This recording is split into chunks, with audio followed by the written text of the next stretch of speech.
to provide assistance to stakeholders working through issues related to CEP. That could mean things like budget models or projections or the financial impact to other education funding. You may not know how to solve everything, but you're the expert in your school meals. And oftentimes, just pointing people to resources can be extremely helpful. If you need information or resources, please reach out to your state agencies and us at the USDA.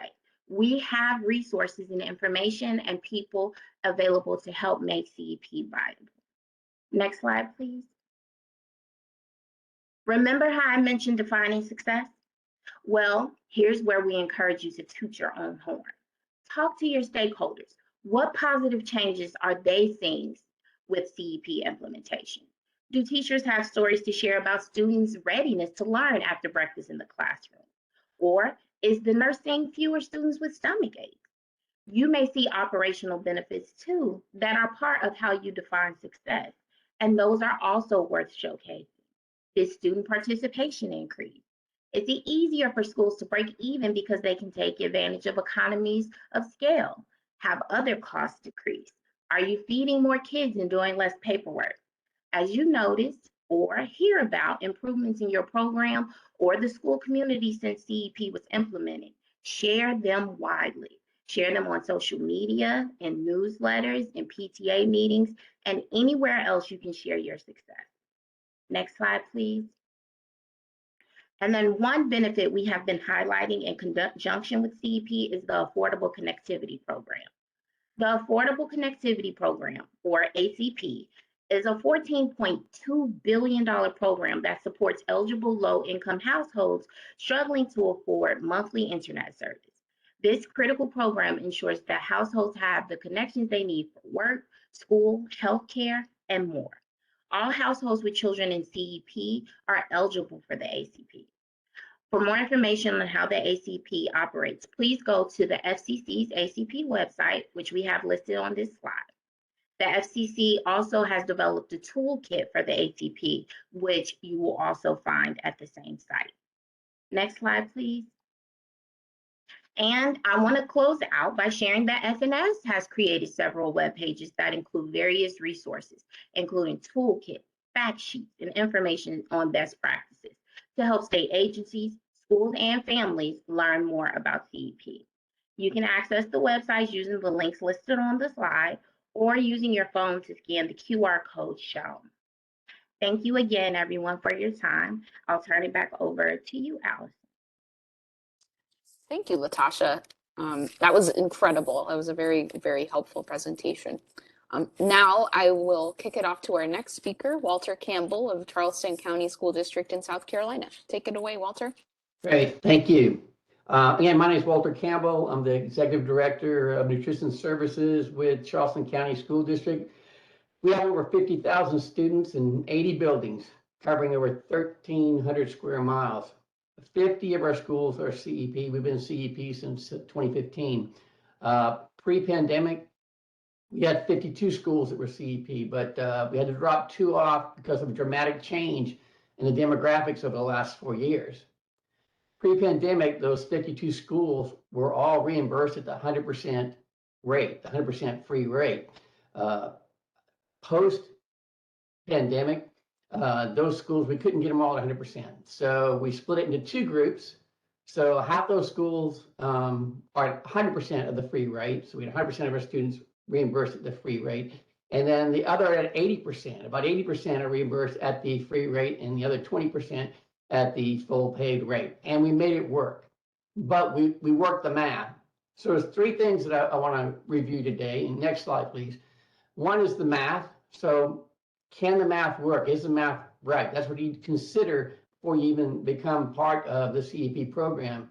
And I also suggest that if you're going to consider that, none of us are in competition with each other. So give me a call, email me, email a director that's doing CEP already and ask them what worked and how they made their plan. So 1, we're going to talk about the numbers today. 2, we're going to talk about the why. Why do we do this?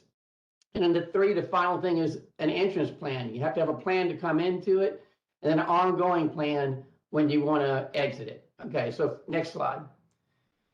So these are the financial spreadsheets that I use. This first slide takes an example, 600 enrolled students, and it's 70% participation at this particular school for lunch.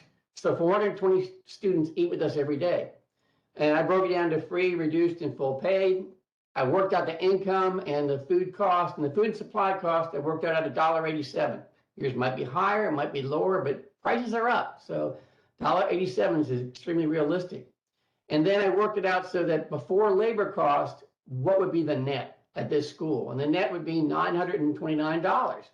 And this takes into account us receiving $2.25 per student for a full paid student. So what if we did go, next slide, what if we did go to CEP with this school? And we were able to get 100% of the students at the free rate. So if we were able to go and get 100% of the free rate, then all of a sudden, I think we'd have an increase in participation. So you're going to go from like 70% to let's say 75%. That's a realistic figure. The bottom line before labor would be $1,152. So now you gain $223 per day. So a side note on this participation increase is only 30 students. You're not going to need to increase labor with only 30 more students, because all you're talking about in an elementary school is about 5-6 students per class. But you get a $223 increase to your bottom line per day. That's a direct cash flow. So you can use that for other things like giving raises to your employees or buying new equipment.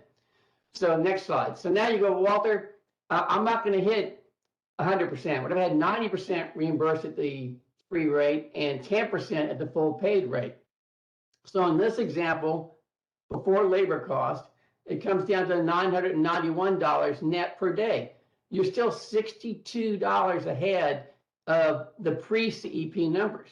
And this is taking into account if we just increased it from 70 to 75%. Again, only an increase of the 30 students. So that's not bad. And that's a good cash flow. So let's go to the next slide.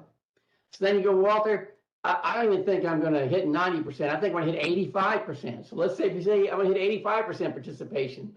85% of my students get reimbursed at the full free rate and 15% at the full paid rate. And again, we went from 70 to 75% participation.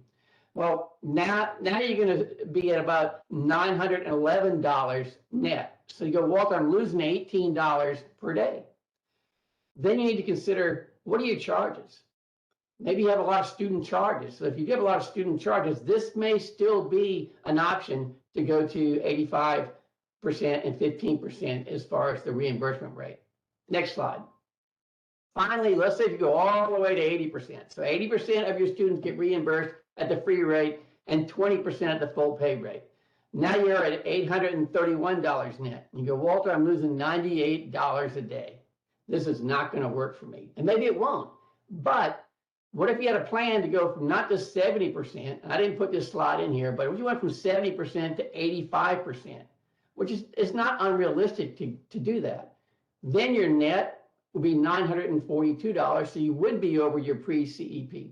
But you have to realize that's 90 more students a day, not 30, but 90 more per day. And is that going to work? That's 18 students per grade level. It's 4 students per classroom. It might work. You just need to do the math to make it work. So that's just a quick look at the math. So now let's go on to the why. So next slide. We'll stick right here for a while. So the why do you want community eligibility? So in my district, I did the math on our district. And if you take the 185% of poverty level, if you take that number versus income, those students, their families get free or reduced meals at 185% of the poverty level. I did the math. We just moved it to 200%. We would have 20% more of our students' population that would qualify for free meals or reduced meals. It is that close. We have that many families that are that close to qualifying. So if you went CEP, you're helping out a lot of families. So another why, the stigma. So we've talked about this before. We take away the stigma of our lunch or our breakfast just being for the economically disadvantaged families. Sure, it helps them. And one thing I mentioned here, you didn't hear me say school lunch or school breakfast. It's lunch or breakfast at school, making sure you have a good quality product at your school when you're serving your students. So the next Y, student charges.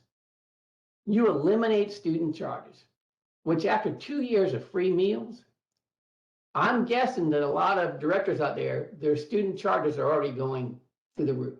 So you eliminate the student charges. The next Y is staffing, the impact on staffing. So let's say if you did have a plan where you went not just to 5%, but you increased your participation 15%. That might provide additional revenue so you can give one of your team members additional hours. Then all of a sudden they're benefiting from the program. So let me go back before I forget. Just because you're giving free lunches doesn't mean your students are going to have lunch and breakfast with you. You need to give great food and great service, and we all need to step it up. So the third thing is the plan. But before you move to CEP, are your DC numbers, and was already spoken about a little bit here, are your DC numbers correct? Have you done a cross check to see if the children in the same household that are not noted as DC, but another child in that household is DC? Have you checked those numbers? These numbers can add up. Now, I go back to the 600 student elementary school that I was talking about. If you want to go from 90% at the free reimbursement rate to 100%, that's 37 students. So that's 6.1% of the population. You might be able to do that. And even if you can't do that, maybe you can do half of that. So you can move from 90% to 95%. So the next thing you have to consider in your plan is the feeder schools. So can you make the elementary and the middle school they feed into and then the high school they feed into, can you make them all CEP? This is a major consideration because you get the students in your elementary school and the families are used to having free meals, and then they go to the middle and the high school. I'm not saying you can't do it. I see districts have just done elementary school. It can be done, but you have to have a plan. The final thing I'd like to say with CEP is I know with the Healthy Meals, Healthy Kids Act, it's in Congress and different acts are going through Congress that may or may not pass. And it was already mentioned the multiplier at 1.6%. You really need to consider community eligibility because at 1.6%, that means that 62, 63 students out of 100 you'd have to get 62, 63 students out of 100 to be at 100% every student's getting their meals at the free reimbursement rate. But if these acts pass, there's a potential it could go to 2.5%. If it does, it goes from 62, 63 students per 100 to 40 students per 100 to have the 100% reimbursement rate at a free level.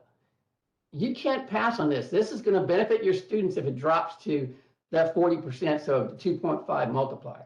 This is a game changer. Thanks for listening. Well, I'm all fired up. I hope everyone else is too. Thanks, Walter. With that, I can pass it off to Diane from Michigan to talk about, give her presentation. Thank you. Well said, Walter. Moving on to the next slide. So I'll cover some of the same things from the state perspective. We definitely want to see everyone maximize CEP. We want as many people as possible, whatever qualifying ISP that you have, to be a part of this program because we believe so strongly in it. So it's important to remember that CEP elections are for a 4-year period. So check that ISP every year.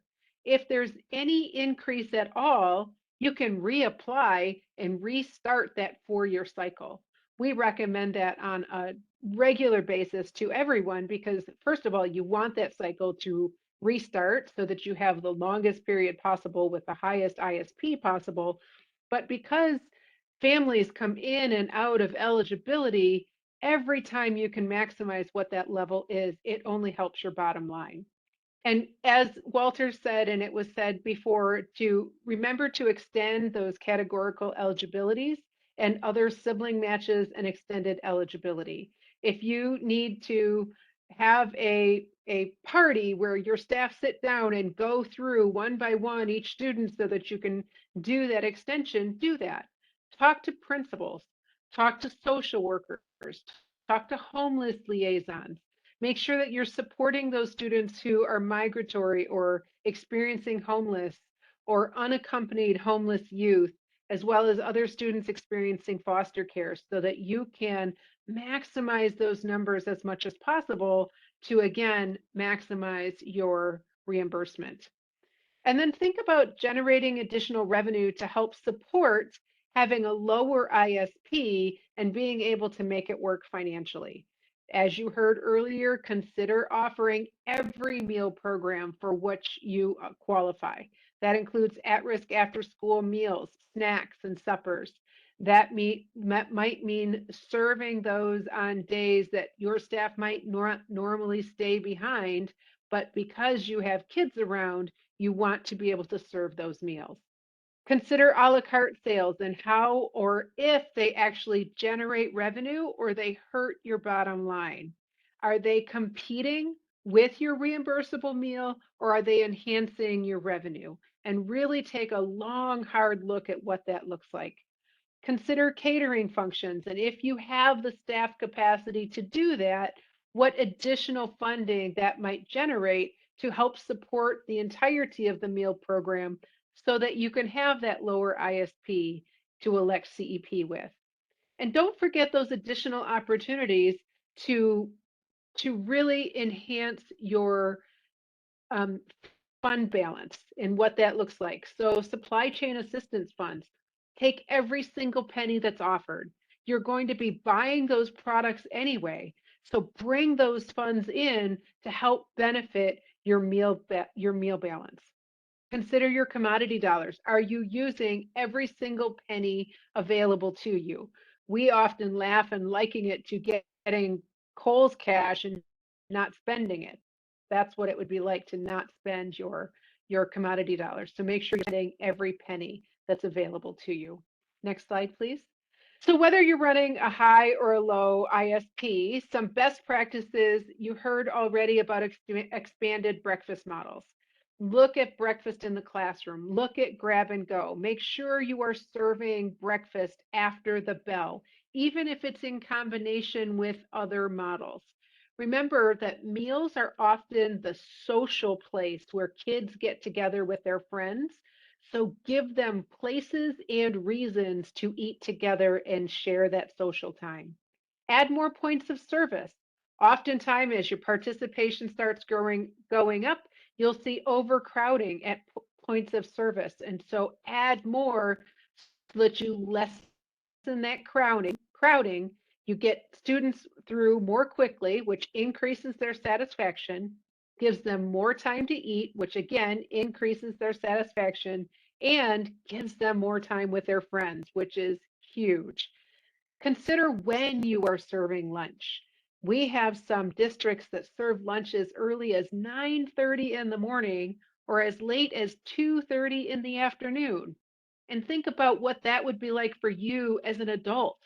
Do you really want to eat tacos at 9:30 in the morning? Or do you really want to wait from breakfast all the way until 2:30 in the afternoon to get lunch? Probably not. And so these kids don't either. If it's a matter of working with your principals, your superintendent, your school board to make those meal times more appropriate for kids, then that's what you need to do. If it's a matter of increasing the space because it's a fire hazard to have more kids in the cafeteria at one time, think strategically about what that might look like. Make sure that you are sharing the news widely. Put it in the newspaper as often as possible. Put it on the school website. Announce it at school board meetings. Make sure it's in all of the newsletters that go home to families. Families need to know that this is happening and that you're proud of it being a part of your school district that you're doing this. Make sure your social media acknowledges this everywhere. Consider mid-year letters home to those families that remind them that these meals are free at school. Use phrases, catchphrases like, we'll see you at lunch tomorrow. Don't forget about breakfast tomorrow. Make sure that you're connecting with those students and remind them about the meals at school. Do you have some students who always eat your meals? for whatever reason it'll be, but they're always there, use them as ambassadors. Have them bring a friend to breakfast or lunch. Have them reach out to others because, again, the kids like to eat with each other. Make sure that you are tracking your participation to identify unpopular items. Maybe not everybody likes the walking taco. I don't know, but look at those patterns and consider where you might make adjustments so that you can avoid menu fatigue. Make sure that your cycle menu changes enough that folks aren't saying, well, it's Taco Tuesday and I'm not going to want to eat today, right? You want to make sure that they remain excited and impressed by the meals that you offer. Talking about me being excited and impressed, have your parents been to your cafeteria to see the amazing meals that you are serving? If not, bring them in. The last thing you want is for parents to think that your meals are the same as what they saw 20, 25, 30 years ago, because these school meals look nothing like what it was when they were in school. So bring them in. Have their kids host them for a day. Do special events so that your parents can see what the school meals look like that you are offering today. And have everyone participate. Students, parents, have them do taste tests, answer surveys, respond to social media posts. Make sure that you are constantly communicating about your meals and getting that feedback so that you can continue to improve what you are doing. Engage your school staff.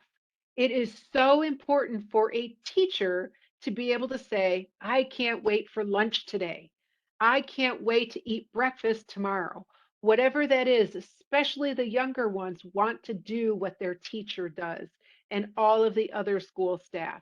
If the teachers and the other school staff are never seen in the cafeteria, that is noticed. So you want to make sure that you are partnering with the school staff so that they can help enhance and bring kids to the table. And then finally, consider how to maximize your local wellness policy and school board policies so that you can maximize the number of kids eating in your building during meal periods. Whether that be adopting a policy that says that you're going to have a closed campus and kids can't go off site, or they can't have meals delivered, right? DoorDash probably was one of the worst things to ever happen to school meals, except in those places where they already had those policies in place. But you want to make sure that your meal programs are where the kids can maximize getting those amazing meals that you are serving to them. And I believe next up is Roxanne. Great. Thank you so much, Diane. And last but not least, certainly, we have Roxanne Ramage of the Illinois State Board of Education. Take it away. Good afternoon, everybody. Again, my name is Roxanne Ramage. I'm with the Illinois State Board of Education. We were one of those few states that had community eligibility provision since the very onset. So we were one of those first states and definitely here to share from our perspective, different options for CEP. Next slide, please. As we started to do some of the outreach and best practices for this school year, we did really challenge our school districts in Illinois to kind of think about impacts of what was going on.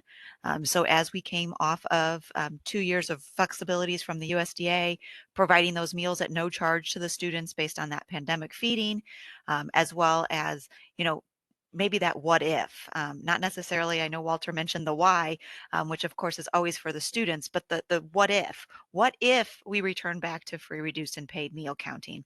What would happen to those reimbursable meals? And I think, as we continue to monitor the school year, that we just don't know. We just don't know what that is going to be.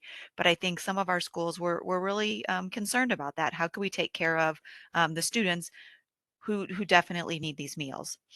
Something else that was specific to our state in the state of Illinois is our Hunger Free Students Bill of Rights Act, which some other states do have. So do check with your state agencies. But again, this is the requirement, is that no child would not be provided a meal at school. So when they're at school, they will always get a meal regardless if they have payment for that meal. So again, that's another thing that was kind of weighing the minds of some of our administrators, some of our school district staff, food service directors, and such. So again, when we're starting to look at these kind of things, we definitely were encouraging maximization of their direct certification. One of the things that we had going in our state was almost 10 years ago, we implemented the direct certification with Medicaid for free status. That is a positive to the implementation of CEP. So if your state is not one of those states that are in part of that demonstration project, that might be something that you would encourage your state to consider, so that again, that does help your CEP numbers. The other thing, and I think was mentioned by Diane as well, some of the other factors that were coming into play this year, we already knew about some of the supply chain assistance funding. We also know about some equipment grant funding that continues to be available on an annual basis. We did not anticipate when we were encouraging our schools to really evaluate for CEP, we didn't anticipate the additional funding in those areas. But again, any funding was going to help to make that bottom line. And I think Walter's talked about like that financial side of things, but I think that, this was kind of a really touch and go situation for our schools. Next slide, please.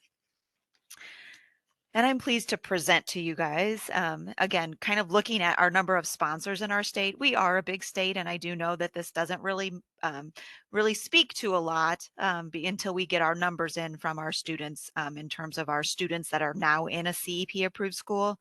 It's very difficult to evaluate based on numbers with enrollment because again, many of our sponsors that were CEP long-term have been in for several years. So again, we don't know what that current enrollment is. So again, once those September claims are submitted, we are definitely anxious to see the number of students that are now covered in our National School Lunch and School Breakfast program for meals at no charge.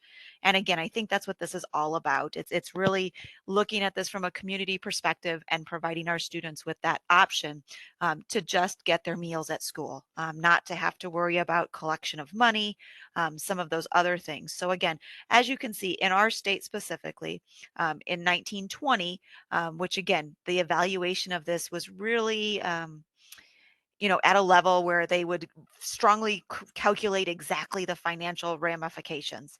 And I do think that really one of the major, I guess, best practices that we did in our state was we kind of shifted our focus. And yes, while we still do evaluate the financial side of things with these other federal supports as such, we really are encouraging our schools to look at it from the perspective of what's best for kids. What's best for your students? How are we going to support those families and make them ready to learn? So again, we did see tremendous growth in the number of sponsors that we have in CEP for this school year for our state. So again, once we get those September claims in towards the end of November here, we're definitely going to see what those numbers look like. And again, the bottom line is more kids being eligible for breakfast and lunch at school. And then some of those great strategies that Diane talked about is making sure that once we're now approved in CEP, how do we kind of keep those students engaged? How do we keep them continue to participate? And again, that's all great strategies that Diane just went through. Next slide, please. Again, like I said, it was a pretty strong mental shift for us to really focus on students with our implementation of CEP and to really consider some of those things. So as a state agency, again, we do the regular notifications and outreach to schools that are eligible and near eligible based on data that we have. We did a stronger effort there. We put forth more effort. We reached out to not only superintendents, but building principals, food service directors and such. And we didn't just do one notification, we did multiples. So again, just a really strong implementation there to really encourage schools to, at this juncture, when we're transitioning this year, we really made a concerted effort to increase that number. We do have state-specific evaluation worksheets, which again, this year were kind of tough to implement because again, ours kind of look at participation trends and where your finances might be. But nonetheless, those are available for our schools, again, looking at it from the financial perspective. We have a great system that we worked with our technology team in the state. We have a state-specific system, but we have an evaluation and application module where schools even now can upload files, look at evaluation, and kind of tweak around with what's going on in terms of what their CEP might look like in one of their schools or multiple of their schools. So again, that evaluation system available year round does really help things, as well as then just turning on that application piece for that period of time when we can do those applications, which was traditionally April 1 through June 30th. So again, if you're listening and you're not CEP, that time to start evaluation is much before that April 1st deadline. We also, prior to things, and again, the pandemic has shifted a lot of our focus to more webinar type of things. So we did do strategies that were going to be very specific. I did a lot of one-on-one calls with superintendents, administrators, set up lots of Zoom meetings to kind of walk them through what this process might look like for them. Again, generally, prior to the pandemic, when we were able to get out and to meet with people and to communicate in that manner, we did a lot more in-person type of trainings, which were, again, just different, different approaches. So we do have that evaluation and application webinar. All of that is available on our website.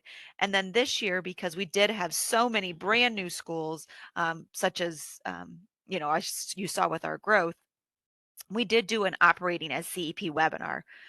Again, what does this look like? How is this happening? What can you do? What impact does this have on a variety of different areas? I know was mentioned some of the other program implementations. We did talk about that, a la carte, what all of this looks like in our local schools. So those are all available for anybody to see on our website. Next slide. This is our contact information. For me specifically, I do bring your attention to our website. That is the specific CEP website for our state. So again, I reference you back to there. If anybody from state agencies would like any of our resources, or if anybody is looking at any of our resources at a school level, we are absolutely happy to share. So please do reach out if you have any questions. And back to you, Allison. Awesome. Thank you so much, Roxanne. And thank you also to Latasha, Walter, and Diane for all of your insight and the just incredible presentations that you gave us today. Right now, I want to take some time to discuss some resources that FRAC has for community eligibility, starting with our community eligibility website, which is available at frac.org/community-eligibility, and all of these resources that you see on the slide are available at that link, and are also linked in the slide that you can see in the slideshow once in the follow-up email after the webinar.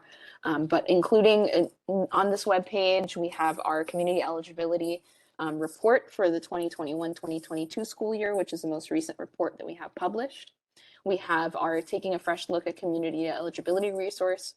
We have a resource on making it work with lower ISPs. A resource on 6 strategies for making CEP work with lower ISPs. That's more of a one-pager. We also have our community eligibility database, which is available to show you what schools and districts in your state are participating in community eligibility and are also eligible and near eligible to participate. We also have a resource on direct certification and how to improve low-income student access to school meals, and our school district strategies for improving direct certification. And finally, we also have our grouping tools and financial calculators for CEP that are very helpful when electing into CEP. Next slide. At this time, we're going to turn it over to our audience for questions. Again, please use the Q&A function to the right of the platform window to ask your questions, and the panelists and I will do our best to respond. We have at the right, you will see 3 dots, and once you click on the 3 dots, there will be the option for Q&A. Go ahead and click on that and enter your questions there. So we have our first question for Walter. Somebody has asked if you could share what you'd say back to a school nutrition director saying that they can't do CEP unless it's district-wide because it creates too much confusion for families on why some get free meals and others don't. It's a very good question. So we're in our district, we have like the north area, then we have Mount Pleasant area. So if you can divide it up into an area, I think that's wise. Just do it in a particular area if you can't do the whole district. I'm not sure it's giving the exact advice that you would like, but again, talking to the parents in those schools in a particular area and see if you could start there. And again, if the act passes, I know in our district, if we can go from 1.6 to 2.5 multiplier, we're going to bring in more schools, and we'll do, like I said, we're going to try and, we can't do the whole area, then I'm not going to do it. So there's an area of our district, and again, it's 1,300 square miles, that I won't be able to do. But it doesn't mean I can't have a benefit to the kids in another area of the district. Thanks, Walter. And I'm also curious to see what others on the call have to say as to what the benefits for doing CEP are if you can't do it district-wide.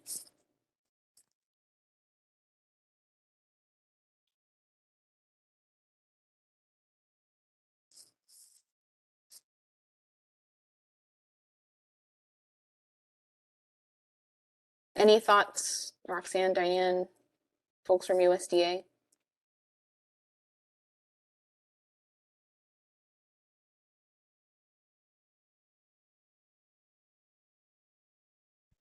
I think this is Roxanne, but in terms of like the we've heard for years schools that don't want to elect CEP because they cannot go district wide, and I think that's kind of where the discussion is.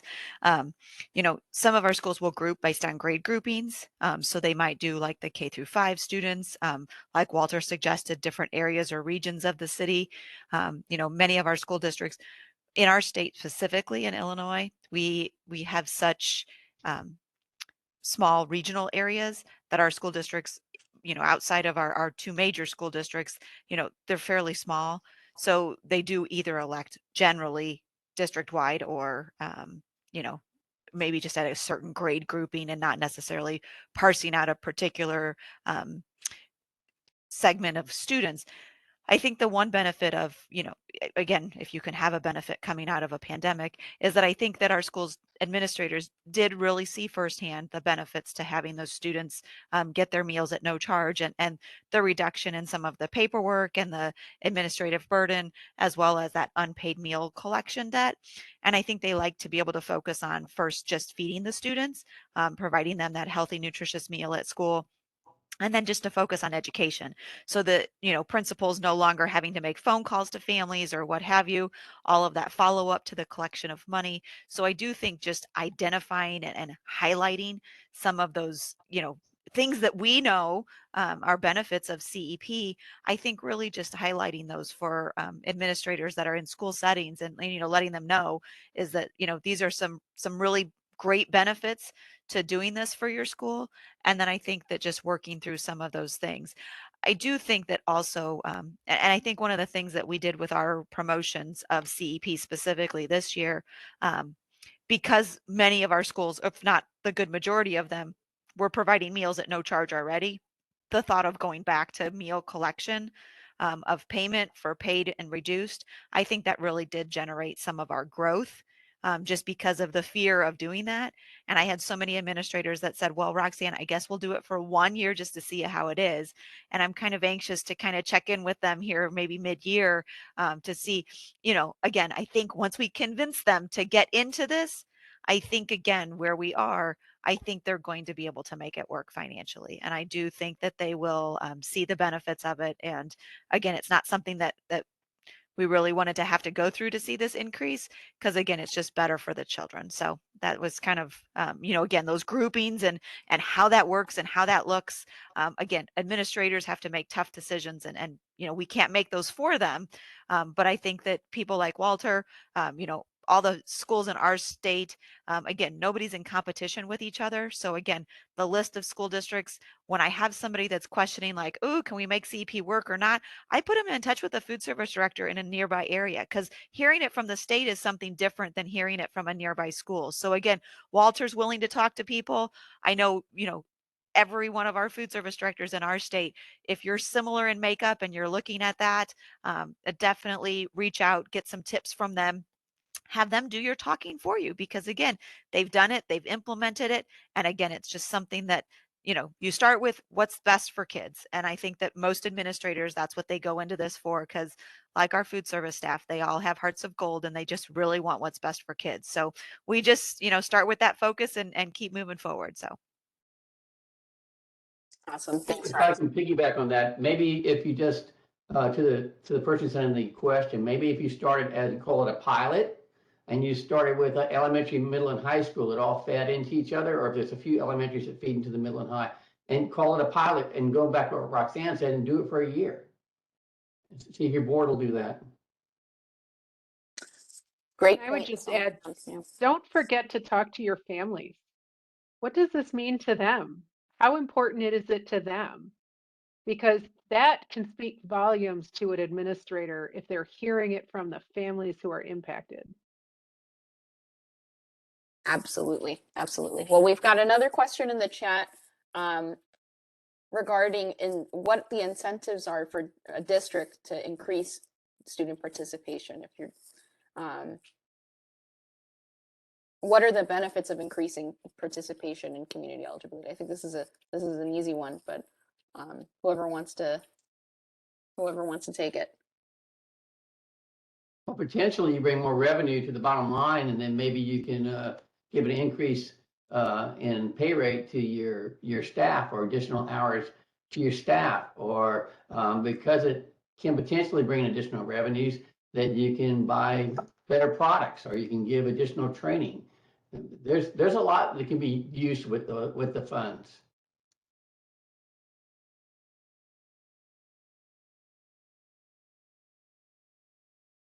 I'll say one more thing, because I said it before. I said and it really does come back to reaching more kids. And we've got, like, say, in our district, 20% of our kids are that close to the poverty line that do not get free and reduced price meals. So it's rolling a lot of kids in that are so close. There are families that are in need. So I mean, that's the biggest benefit. Awesome. Well, it doesn't look like we have any more questions coming in from the chat. If anybody has a last burning question, please enter it now. But in the meantime, we can probably go ahead and wrap up. I just want to say thank you to everyone who's joined us today for this webinar, and a special thank you to Latasha and Michelle and Heather and Walter and Diane and Roxanne who joined us today for joining and providing your expertise during your presentations and also during the Q&A. The recording for this webinar and all the resources mentioned will be shared with you in a follow-up email. And in the meantime, please don't hesitate to reach out to me at FRAC or any of the people on the panel if you have any questions for us. Thank you so much for joining us, and we'll talk to you soon.